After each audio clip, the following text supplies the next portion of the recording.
पिछले क्लास में पढ़ा था। उसके बाद मैंने टू किंगडम क्लासिफिकेशन बताया था।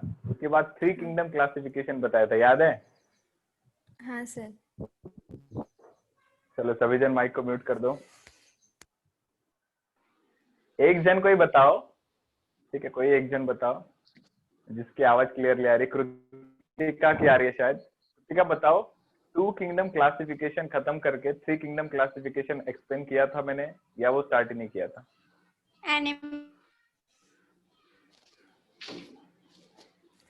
टू किंगडम क्लासिफिकेशन खत्म हो गया था सर, 3 किंगडम स्टार्ट होने का था। मतलब सिर्फ demerits of class types of classification हो गया था। Okay, got it. चलो ठीक है, देखो तो इन जनरल जितने भी नए स्टूडेंट्स हैं, डोंट वरी, आज एक टॉपिक खत्म हो जाएगा। वो टॉपिक ही आपके लिए एक बेसिक होगा। पिछले पढ़ाया हुआ तो एंट्रेंस में है, तो उसको बाद में फिर अभी कवर कर लेंगे जो भी एंट्रेंस के स्टूडेंट है। रहा सवाल, तो नया चैप्टर जब भी स्टार्ट होगा तो वो एकदम बेसिक से स्टार्ट करेंगे, तो वो बोर्ड्स लेवल पर होगा और वो सभी को कॉमनली समझ में आएगा। तो स्टार्ट करते हैं चैप्टर टॉपिक। माइक को, किसी का माइक चलो म्यूट कर दीजिए प्लीज।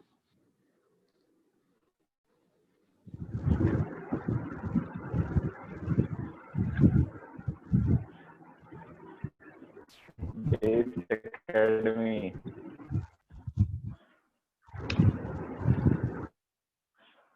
ओके, चलो देखो। तो I have explain you the simple reason why the plant have cell wall. ठीक है, प्लांट्स एक जगह पर रहते हैं, उनको कई दूर तक क्या उठाना पड़ता है? पानी उठाना पड़ता है। रूट्स एक ऐसा पंपिंग मैकेनिज्म है जो प्रेशर लगाकर पानी ऊपर तक खींचता है, समझ रहे हो? तो जहां तक लीव्स रहते हैं वहां तक पानी पहुंचना आवश्यक है, पानी पहुंचना वहां तक जरूर हेल्पफुल करेगा पानी को खींचने के लिए रूट्स। तो कहीं ना कहीं अगर एक जगह पे एक सेल में पानी आ जाता है तो उस सेल से पानी दूसरे सेल में लूज आउट नहीं होना चाहिए। तो इसलिए प्लांट के सेल में क्या होता है? सेल वॉल रहती है। ये मैंने एक्सप्लेन किया था आपको, राइट? तो एनिमल्स क्या है? एनिमल्स लोकोमोशन कर सकते हैं। जाओ मटके में से एक गिलास पानी ले लो और पी लो, आराम से आपकी नीड ऑफ वाटर सेटिस्फाई हो जाएगी। बट क्या प्लांट का वैसा मैकेनिज्म है? मटके में जाओ या फ्रिज में से बोतल निकाल कर पी लूंगा, ऐसा कुछ नहीं है ना। वो रूट से पानी खींचेगा। तो पानी खींचता है तो उसको अपने सेल में सेल वॉल बनाकर रखनी पड़ेगी। क्यों? जैसे ही पानी भरा, जैसे आप बलून को क्या करते हो? बलून फुगाया, बलून का नॉब बंद कर दोगे। क्यों? ताकि हवा बाहर ना निकले। ऐसे ही सेल है। सेल, प्लांट के सेल के अंदर पानी भर गया, सेल वॉल रुकाए रहेगी पानी को, नीचे नहीं गिरने देगी पानी को। ठीक है, तो एक सेल मानकर चलो रूट का सेल, फिर ऊपर और एक सेल, करते करते फिर टहनियों का, ब्रांचेस का, लीव्स का, समझ रहे हो? रूट से लेकर लीव्स तक पानी पहुंचाना है हमको। तो इस प्रकार से देखा जाए तो हर एक सेल में अगर सेल वॉल नहीं होगी तो पानी नीचे गिर जाएगा। तो बलून को फुगाने के बाद कैसे बलून को बंद करके रखते हो ताकि एयर बाहर ना निकल जाए, ऐसे सेल के अंदर पानी भरने के बाद पानी बनाए रखना है, पानी का प्रेशर बनाए रखना है। तो कौन बनाकर रखता है? Cell wall. इसलिए प्लांट में सेल वॉल होती है। ह्यूमंस मतलब किंगडम एनिमिलिया में सेल वॉल नहीं होती है। तो 2 ही किंगडम बताए थे, किसने? कोपलैंड ने। लेकिन आगे जाकर जब 3 किंगडम आए तो 3 किंगडम आने का कारण मैंने आपको बताया था। तो 2 किंगडम क्लासिफिकेशन क्यों रखा गया था? प्लांट ही प्योरली ऑटोट्रॉपिक, सेल्फ प्रिपेयरिंग, खुद का खाना खुद। Animal heterotrophic. तो कुछ ऐसा स्पीशीज था जो मिक्सोट्रॉपिक था। कौन? यूग्लेना। ठीक है, यूग्लेना। तो यूग्लेना मिक्सोट्रॉपिक है, खाना बनाता भी है, लाइट रहेगी तो, और नहीं रहेगी तो दूसरे को खा लेगा, दूसरे कोई जो भी पार्टिकल आएगा उसको कंज्यूम कर लेगा। तो दोनों मोड ऑफ न्यूट्रिशन दिखाते हैं। हम कैसे हैं? Purely heterotrophic. हम कभी भी ऑटोट्रॉपिक, हम में कभी भी लीव्स नहीं आएंगे, हम कभी भी धूप में रह के खाना नहीं बनाएंगे, समझ रहे हो? जादू का एग्जाम्पल दिया था मैंने। तो इस तरीके से देखा जाए तो डीमेरिट क्या थे? पहला यूग्लेना, सेकंड क्या था? बैक्टीरिया। बैक्टीरिया का सेल का स्ट्रक्चर अलग है एज कंपेयर टू प्लांटी और एनिमिलिया। ठीक। और लास्ट देखा था हमने फंगस। फंगस क्या है? फंगस ब्रेड पे या लड्डू पर बैठता है हमेशा। तो वो कैसा है? नॉन फोटोसिंथेटिक है। तो इसके हिसाब से जो थर्ड किंगडम आया, तो सेकंड पॉइंट में थ्री किंगडम, 3 किंगडम वाला classification system, 3 kingdom classification system. ठीक है, मतलब ऐसा किंगडम जिसमें कितने किंगडम रहना चाहिए? 3 किंगडम रहना चाहिए सर। ठीक है, मतलब एक स्कूल में पहले क्या था पता है? एक स्कूल में सिर्फ बच्चे डाल दिए गए थे।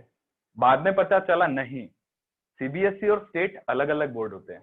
तो एक स्कूल बना दिया गया सीबीएसई स्कूल, दूसरा स्कूल बना स्टेट बोर्ड। फिर आगे जाके पता चला नहीं, ऐसा नहीं है, और एक बोर्ड आता है आईसीएसई बोर्ड, तो सेपरेट करो, एक आईसीएसई बोर्ड वाला स्कूल, एक सीबीएसई बोर्ड वाला स्कूल और एक स्टेट बोर्ड वाला school.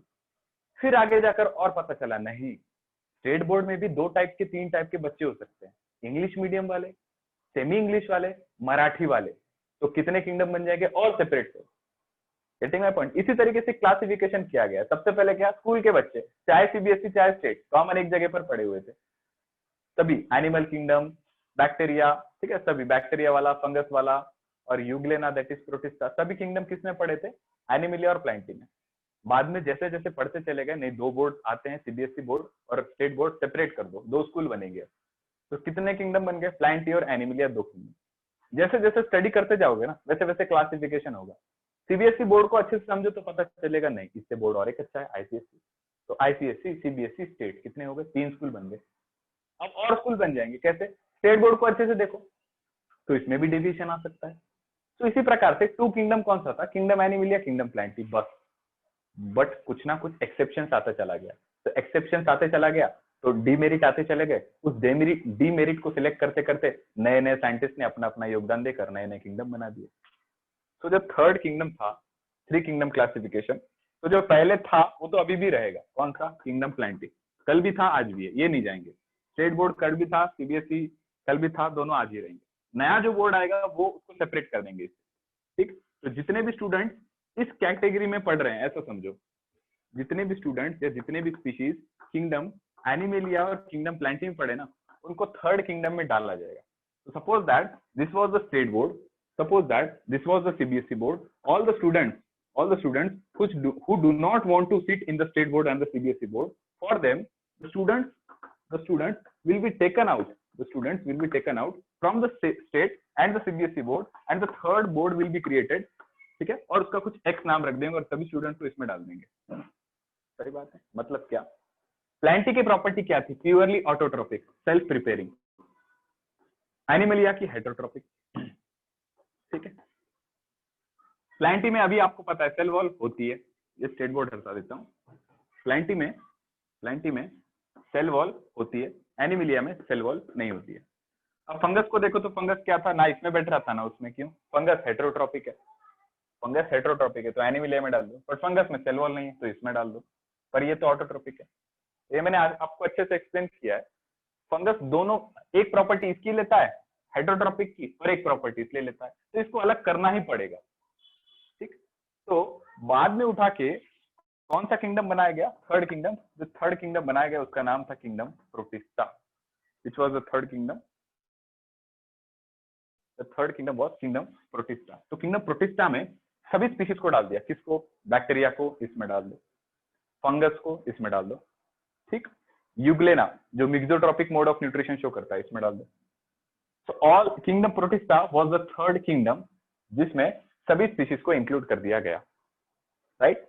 So the third kingdom मतलब 3 kingdom, that is one is protista, second is plantae and third is animalia, was given by Ernest Haeckel in the year 1866, right. Name of the scientist is important, not as respect to the board's point of view, but for entrance year भी पूछते हैं, ठीक है। Year basically NCERT के ही year पूछते हैं, बाकी कहीं के भी ईयर नहीं पूछेंगे आपको, ठीक है।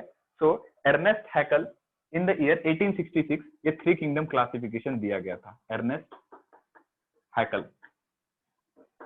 ठीक है।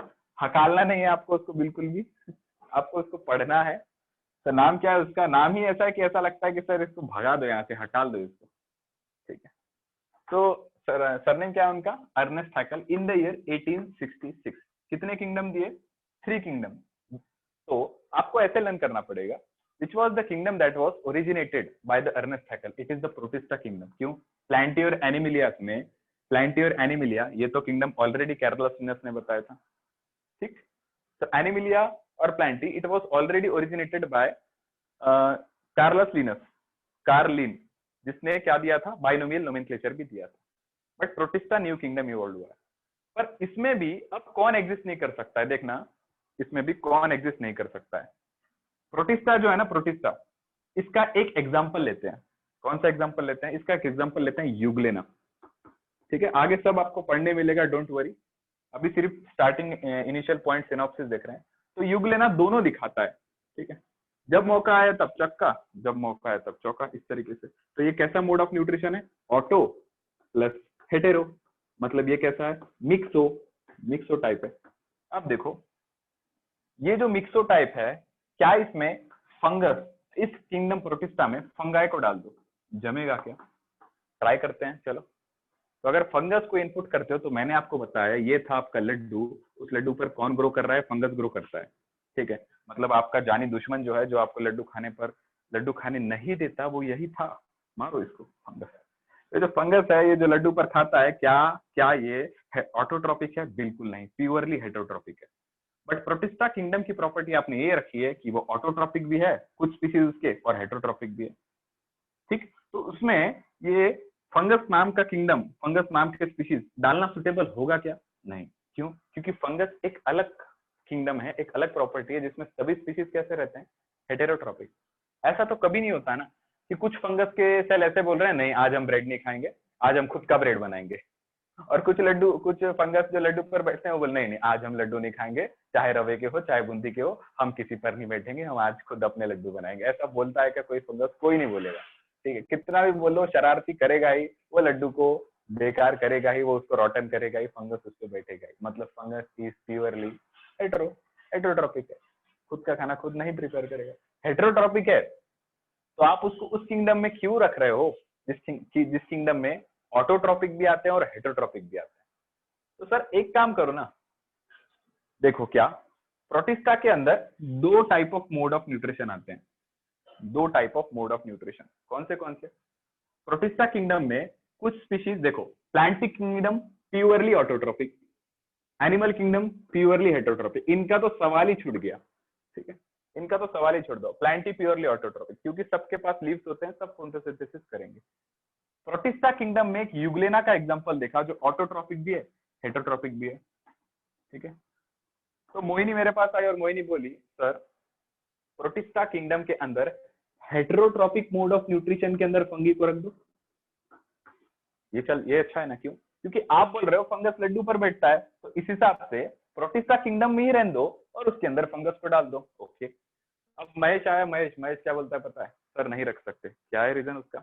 रीजन ये है कि सर अच्छे से पूरे किंगडम में सभी में एक ही ऐसा पर्सन है जिसके घर में दीवार नहीं रहती है, और वो है ये।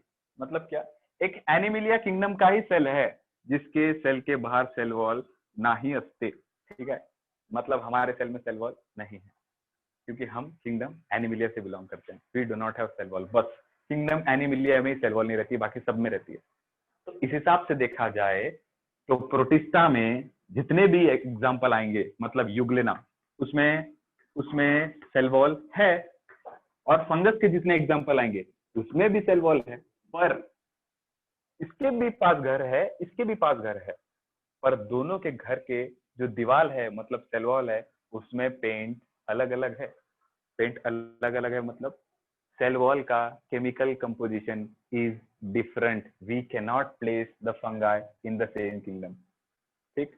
तो दोनों के कंफ्यूजन दूर हो गए। मोहिनी ने क्या पूछा था? मोहिनी ने ये पूछा, सर फंगस लड्डू पे बैठता है, तो प्रोटिस्टा का एक एग्जांपल था यूग्लेना, जो दोनों दिखा रहा था। तो एक काम करो ना, किंगडम प्रोटिस्टा में ये प्रॉपर्टी है, हमने देखा है, यूग्लेना दोनों मोड ऑफ न्यूट्रिशन दिखाता है, और यूग्लेना सर प्रोटिस्टा में आता है। तो प्रोटिस्टा की दो प्रॉपर्टी कौन सी बन जाएगी? Some of the species in the kingdom protista are autotrophic and some of the species in the kingdom protista are heterotrophic. So keep the fungi in the heterotrophic mode of nutrition ना। Why you are making it hectic? Why you are making it problematic? But Mahesh ने सही answer दिया। Sir दिक्कत क्या है?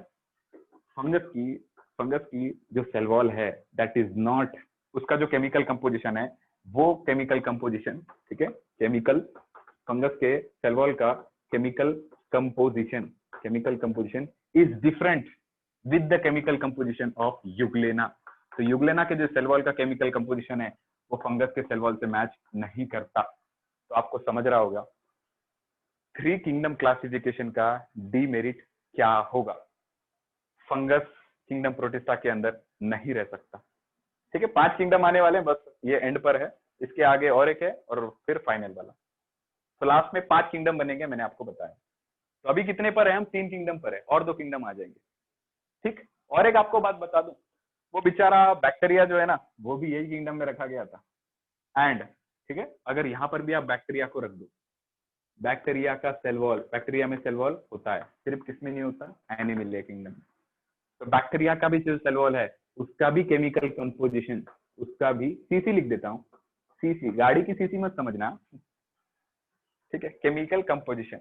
तो bacteria का cell wall का chemical composition is not matching with the fungus का सेल वॉल का कंपोजिशन, एंड फंगस का सेल वॉल का composition is not matching with the euglena which is the example of kingdom Protista. तो simple सा एक कहानी है, सिंपल सा एक स्टेटमेंट है, 3 किंगडम बनना ही चाहिए। क्यों?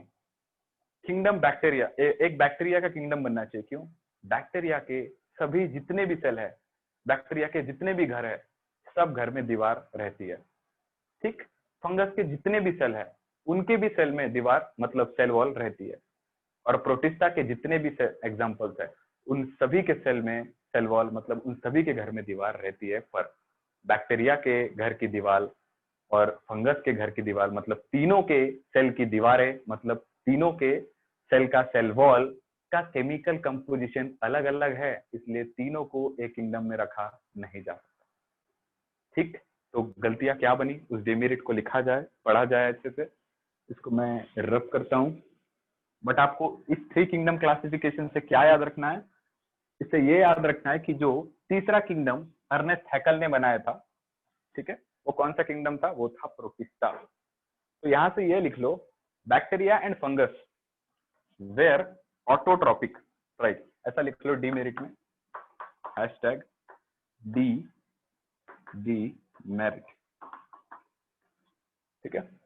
तो बैक्टीरिया सेल वॉल, ठीक है, डीमेरिट। तो ये समझ गया ना सभी को कितने किंगडम एग्जिस्ट करते हैं? 3 किंगडम है, right. So bacteria and fungus were heterotrophic but were place in Protista, ठीक, क्योंकि प्रोटिस्टा में ऑटोट्रॉपिक भी आता है। तो bacteria and fungus are heterotropic and their cell wall structure is different. Cell wall structure is different as compared to cell wall of kingdom, as compared to cell walls of kingdom protista. तो kingdom protista के cell wall का जो भी structure था, वो बाकी के 2 kingdom मतलब बैक्टीरिया और फंगस के सेल वॉल के स्ट्रक्चर जैसा मैच नहीं कर पा रहा था, इसलिए इन दोनों को हटाना पड़ेगा।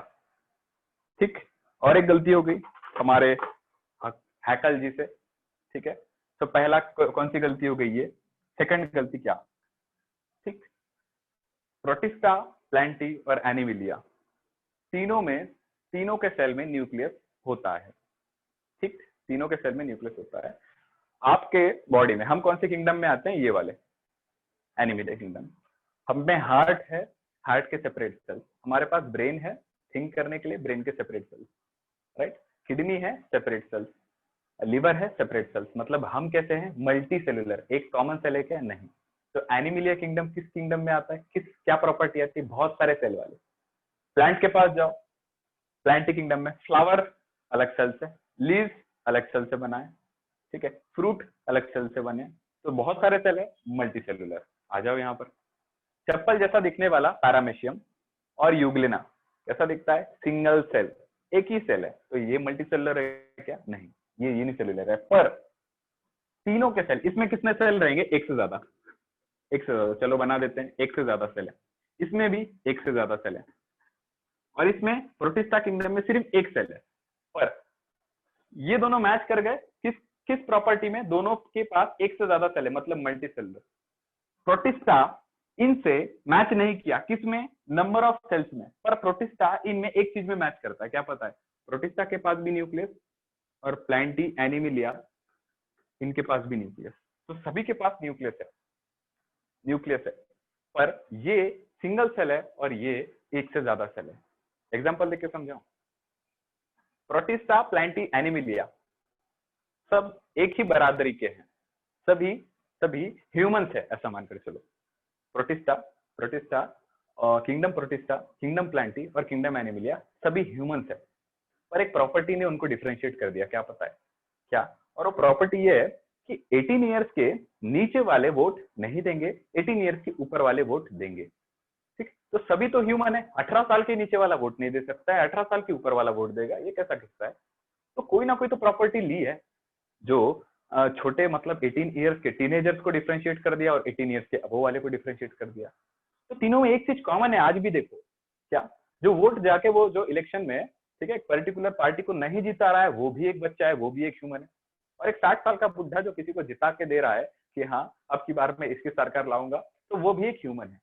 तो छोटा सा बच्चा ह्यूमन है, बड़ा सा बुढ़ा ह्यूमन है, दोनों चीज में, सभी में चीज कॉमन है। बट एक चीज ने छोटे बच्चों को बड़े से डिफरेंशिएट कर दिया। क्या? 18 ईयर्स के छोटे हो वोट नहीं दे पाओगे, 18 ईयर्स से बड़े हो दे पाओगे। कुछ सिमिलैरिटी आई, एक डिफरेंसेस की वजह से अलग अलग हो गया। तो देखो प्रोटिस्टा, प्लांटी, एनिमिलिया तीनों ह्यूमंस है, तीनों में एक चीज प्रॉपर्टी कॉमन है। क्या? सभी ह्यूमन थे। तो इसी तरीके से प्रोटिस्टा, प्लांटी, एनिमिलिया तीनों में एक चीज कॉमन है। क्या?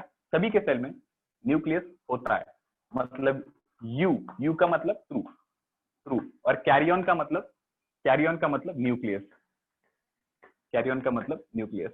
So Protista, Plantae and Animalia are eukaryote, उसमें न्यूक्लियस रहते हैं, सभी में न्यूक्लियस रहते हैं, सभी ह्यूमन है। बट एक प्रॉपर्टी ने उसको डिफरेंशिएट कर दिया था। क्या? 18 साल के नीचे वाले वोट नहीं देंगे।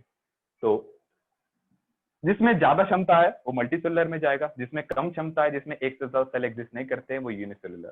ठीक, तो छोटे बच्चे में कम क्षमता थी, कम ब्रेन पावर था, कम थिंकिंग कैपेसिटी, सब चीज के कारण उसका एज फैक्टर कंसीडर कर लिया। देखो भाई तुम 18 के नीचे आते हो, ठीक है, ज्यादा जोर जबरदस्ती मत करो, मैं एक बिस्किट का पूड़ा लेके आ जाऊंगा, तुम वोट देने नहीं जाओगे, चुपचाप घर में बैठो।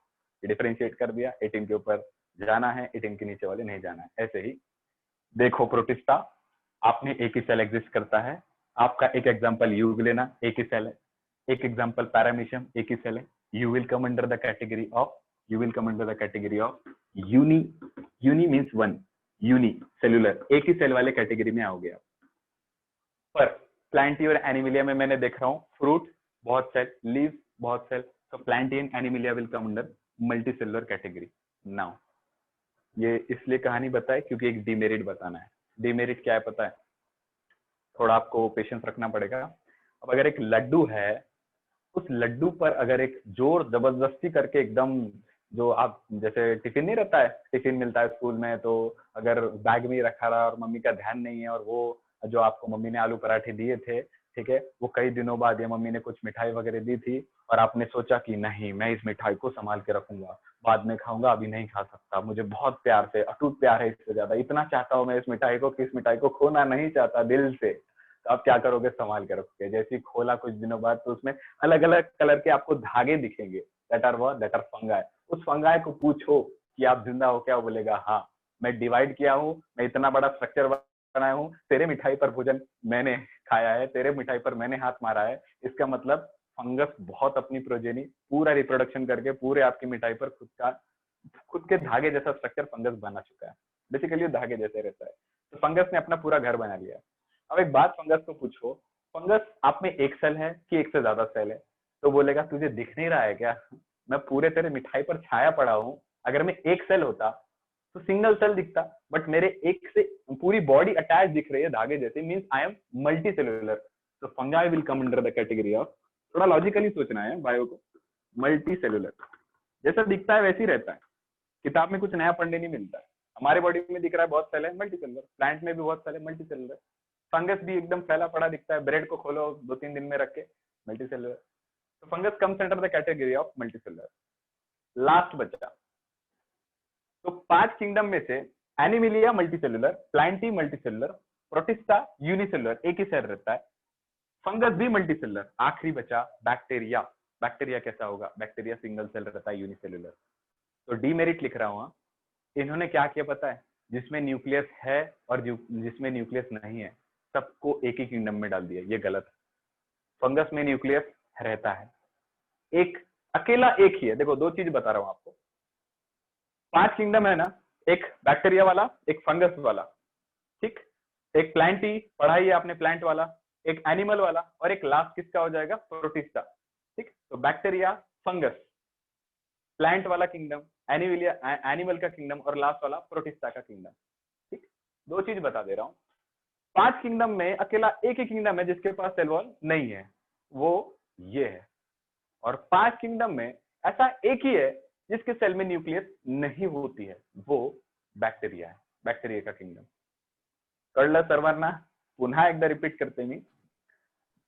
5 किंगडम में से एक अकेला किंगडम है जिसके पास सेल वॉल, जिसके सेल में सेल वॉल नहीं होती है। Animalia kingdom is the only kingdom which do not have cell wall. और 5 किंगडम में से एक ही अकेला किंगडम है जिसके सेल में न्यूक्लियस नहीं होता है, वो कौन सा है? दैट इज बैक्टीरिया का किंगडम। तो यहाँ डिमेरिट लिखते हैं, इन्होंने क्या किया, इन्होंने सभी को एक में डाल दिया। न्यूक्लिएटेड, जिसके पास न्यूक्लियस है, जिसके पास न्यूक्लियस नहीं है, all were put under the same kingdom, Protista. तो प्रोटिस्टा में दरअसल कौन रहना चाहिए? सर प्रोटिस्टा युगलेना वाला है, उसमें न्यूक्लियस वाले रहना चाहिए। हेलो,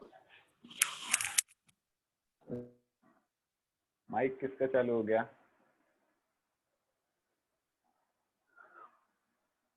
आवाज आ रही है ना? हाँ सर, आ रही है आवाज। हाँ सर। ठीक है, ठीक है। तो यहाँ लास्ट डिमेरिट लिखा है, यहाँ लास्ट डिमेरिट, माइक को म्यूट कर दीजिए। न्यूक्लिएटेड, जिसके पास न्यूक्लियस है वो, न्यूक्लिएटेड एंड ए न्यूक्लिएटेड, जिसके पास न्यूक्लियस है वो और जिसके पास नहीं है वो, nucleated and anucleated were kept in Protista, were kept in kingdom Protista, ऐसे लिख लेना। दिख रहा है क्या नीचे तक? Let me once see. Okay, दिख रहा है।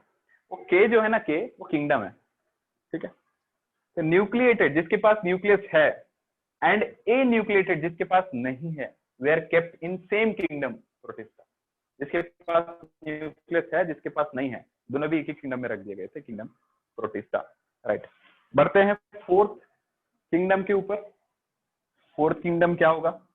तो और एक किंगडम नया इंक्लूड हो जाएगा, ठीक है।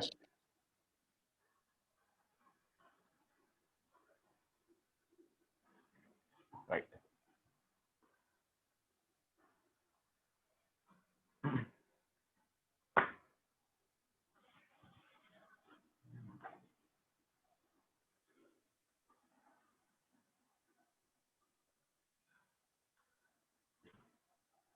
so 3 की जगह 4 kingdom classification, and this was given by the scientist Copeland, Copeland, ठीक है। This is the name of the scientist, क्या नाम है?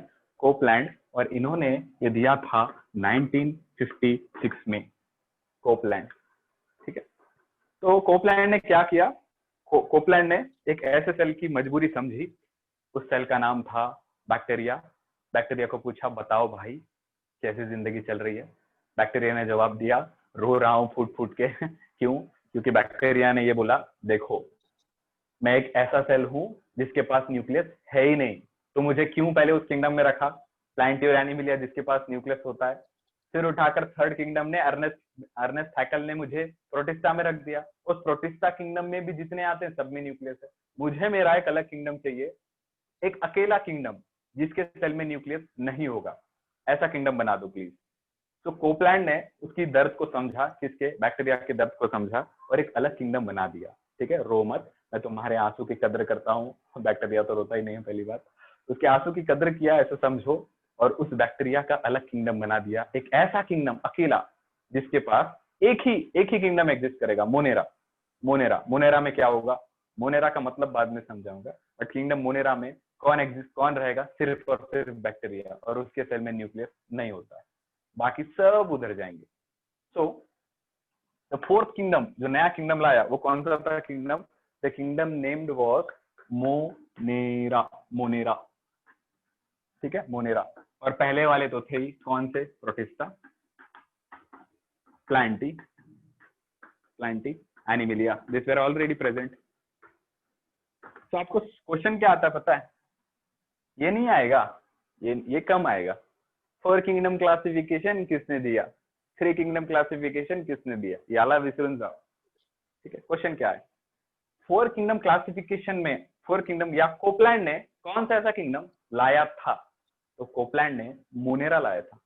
अर्नेस्ट हैकल ने कौन सा किंगडम लाया था, अर्नेस्ट हैकल ने प्रोटिस्टा किंगडम लाया था, ये सवाल। ठीक, तो कोपलैंड ने कौन सा किंगडम लाया था, किंगडम मोनेरा, अकेला किंगडम जिसमें एक सेल में सिर्फ न्यूक्लियस नहीं होता है ऐसा। तो this is the kingdom of whose, this is the kingdom of pro. Pro means absent, absent what, absent carry on, carry on क्या रहेगा, एब्सेंट रहेगा, right. Pro absent, absent, absent क्या, nucleus, so the name is called as prokaryote. ठीक है, prokaryote, the absence of nucleus. तो ये किसका kingdom है, this is the kingdom of bacteria. ये किसने दिया, कोपलैंड ने। प्रोटिस्टा तो पहले से था ही, तो ये और ये तीनों भी यूकैरियोट, यू मतलब ट्रू, कैरियन मतलब न्यूक्लियस, इन सभी में न्यूक्लियस है। ठीक है, राइट। इसका डिमेरिट क्या है, इसका डिमेरिट वही होगा जो आप समझ रहे हो, क्या sir, fungi which were non photosynthetic were placed in Protista. Still इस किंगडम प्रोटिस्टा में पहले के हिसाब से, थ्री किंगडम क्लासिफिकेशन के हिसाब से इसमें कौन कौन रखा था, फुट फुट कर रोने वाला बैक्टीरिया, ठीक है, और लड्डू पर बैठने वाला फंगस। बैक्टीरिया ने अपनी जगह बना ली, कोपलैंड के सामने अपने आंसू दिखाए और उसको समझाया, देखो भाई मैं एक अकेला सेल हूं जिसके पास न्यूक्लियस नहीं होता है। तो कोपलैंड ने देखो क्या किया, अकेला सेल जिसके पास न्यूक्लियस नहीं होता है ऐसा किंगडम बनाऊंगा। तो किंगडम के नीचे आपको पता है क्या आता है, फाइलम, डिवीजन, क्लास, ये वो सब। तो सबसे बड़ा किंगडम मतलब अलग किंगडम बनाया मोनेरा, जिसमें सिर्फ एक सेल वाला। बट फंगस अभी भी, फंगस का हाल पूछो मत, फंगस अभी भी कहाँ रखा है पता है, प्रोटिस्टा में। तो आपको थोड़ा थोड़ा लॉजिक आ रहा होगा कि फिफ्थ किंगडम में, जो भी फिफ्थ किंगडम में पर्सन आएगा उसने कौन सा नया किंगडम बनाया होगा, आंसर इज फंगस। ठीक, this is the last kingdom, अब जो आने वाला है वो लास्ट क्लासिफिकेशन है। तो फंगस किसने बनाया, फंगस जो आएगा किंगडम, फाइव किंगडम क्लासिफिकेशन जिस किसी पर्सन ने दिया है उसने कौन सा नया किंगडम इवॉल्व किया है, आंसर इज फंगस। तो इसका डीमेरिट क्या होगा, आपको लॉजिक लग रहा होगा, इसका डीमेरिट ये होगा कि फंगस जो नॉन फोटोसिंथेटिक है वो अभी भी प्रोटिस्टा में रखा गया है, उसको वहां से हटाओ, क्योंकि प्रोटिस्टा में दोनों एग्जिस्ट करते हैं, ऑटोट्रॉपिक भी और हेटेरोट्रॉपिक भी। बट फंगस क्या है, प्योरली हेटेरोट्रॉपिक है। तो हम यहाँ लिखते हैं क्या, fungus which were non photosynthetic were placed in kingdom Protista. Demerit, fungus which were non photosynthetic, मतलब फोटोसिंथेसिस नहीं कर सकते थे, मतलब क्या थे वो, लड्डू पर खाने वाले, मतलब हेटेरोट्रॉप्स थे। तो fungus which were non photosynthetic, fungus में पत्तियां दिखती है क्या कभी, नहीं, फोटोसिंथेसिस कर सकते हैं नहीं। तो fungus which were non photosynthetic that is heterotrophs were placed in, were still placed in, ऐसा लिख सकते हैं, were still placed in kingdom Protista, उसको हटाओ, ये डिमांड थी, लिख लो।